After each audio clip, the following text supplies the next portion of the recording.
This is Tim with Digital Survival. Thanks for joining me today for my Practical Weapon Heat Guide for version 1.0 and 1.1. If you enjoyed the video, please drop a like. Let's get started. Heat is a measure of player activity and can be produced by a number of things, including active workstations, gunfire, block breaking or damage,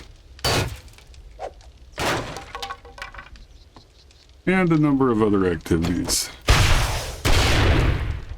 Not every activity produces heat, but many do. Heat is partially persistent, meaning it sticks around over time. As you can see by the heat meter in the corner, there's numbers at the end. Those numbers are going down by increments of 5, and the decimal before them is going down a little bit as well. And then the top green number, 7.39, now 7.29, also goes down over time. And those will continue to go down until they disappear entirely. Heat events are tracked by the physical location of the event, and multiple events at the same location add to the heat and reset the timer.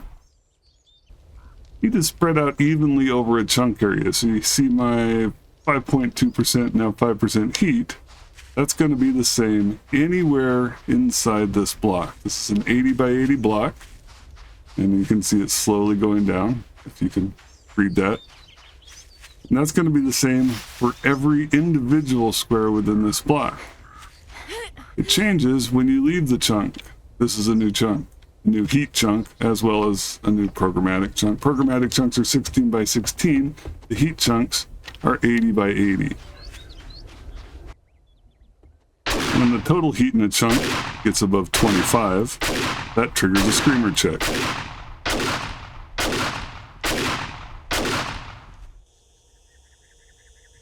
In this case, the screamer check did not generate a screamer. You can tell because the cooldown is 225, started at 240. If you see a cooldown of 1320, that means you need to look out. With the new, in my opinion, out of control heat mechanics, I wanted to know how long I could use a weapon before I triggered a screamer check. I also wanted to know which weapons put out the most damage before a screamer check occurred. First, I turned on the debug menu. F1, PM, enter, escape, F8, F8 to get heat. Then I fired each weapon from 4 positions: standing, crouched, standing with a silencer, and crouched with a silencer. This gave me the heat generated by shots in each of those conditions. I also fired each ammo type the weapon has available. Then I rapid fired each weapon and set a timer to see how long it would take for that weapon to generate a screamer check.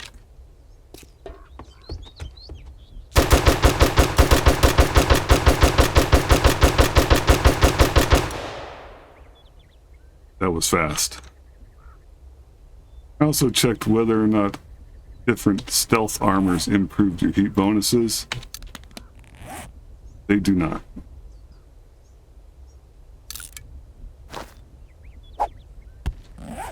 The damage numbers are from testing without any mods, including scopes. The only mod used was a silencer, and the difference in damage for having a silencer are recorded in the results.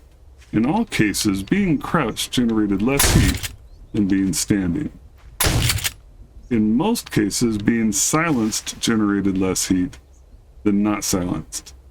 Most cases, we'll get to that. Ammo type didn't affect heat generation at all, so you're welcome to use the best ammo type you have.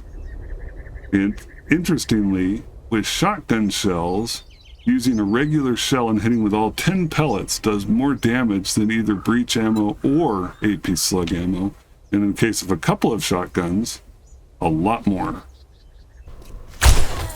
Attacking with bows and melee weapons, even the stun baton, generates 0 heat.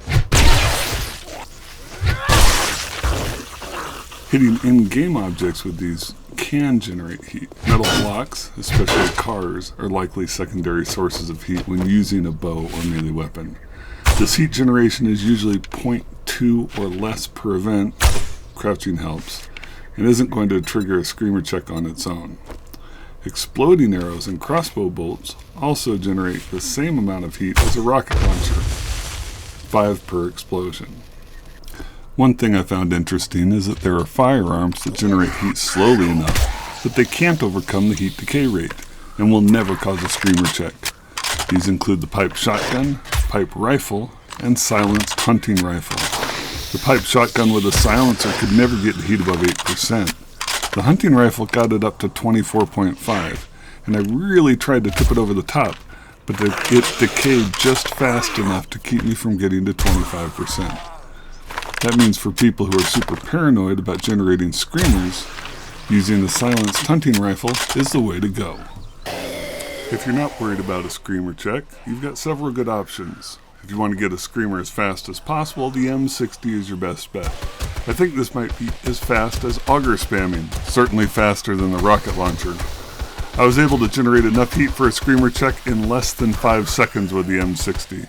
It put out about 3,600 damage in that time, using armor-piercing rounds. Good news for my friend Thodian. The biggest damage before screamer check number award goes to the auto shotgun. Using regular shells and a silencer, it can put out over 8,000 damage before a screamer might come around to see what's going on. It takes just under 40 seconds to do this. And with that much damage, do you really care if a screamer comes? More experience, more bags, more fun. The pump shotgun is next with 6,300 damage in 56 seconds using regular shells and a silencer. The big surprise for me was the 44 Magnum and the Desert Vulture. These two weapons produce less heat when they are not silenced. No idea why. Might be patched at some point. What this means is with the 44, you can do 3,270 damage in 48 seconds and 37 shots before a screamer check. With the Desert Vulture, you can throw 41 slugs in 30 seconds, accounting for 5,325.9 damage before a screamer check occurs.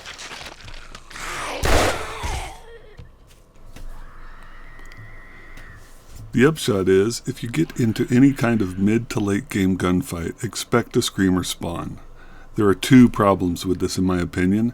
If you're clearing a big POI, you're guaranteed to get multiple screamer checks and possibly a screamer spawn while you're doing it. If you don't spawn a screamer before triggering the loot room zombies, you could end up with a screamer horde at the same time as your loot room horde, and the screamers could be coming at you on the path you thought you'd cleared to the exit, hitting you from behind. The other half of this problem is, with the spawn chance lowered to 20% from 70%, you could constantly be on edge about a screamer coming and not have one show up until you've relaxed a bit. Never relax. That's the message here. If you're worried about screamers following you, enter a POI by a way the zombies can't duplicate. Power up, or use parkour, and find a way in that a screamer isn't going to be able to follow you. This includes things like closing doors behind you and blocking off holes in the wall. Before you block off a hole in the wall, you're going to want to make sure that you have a safe spot within the POI and a way to retreat if you need to.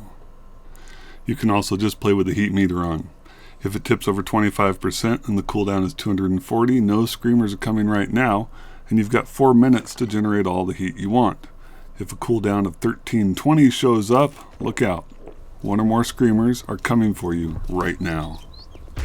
This is Tim with Digital Survival. Thanks for joining me today for my practical guide to weapon heat. I hope you enjoyed it. If you did, please like, comment, subscribe, and/or share. It helps me keep doing this thing that I love. Thanks. And see you soon.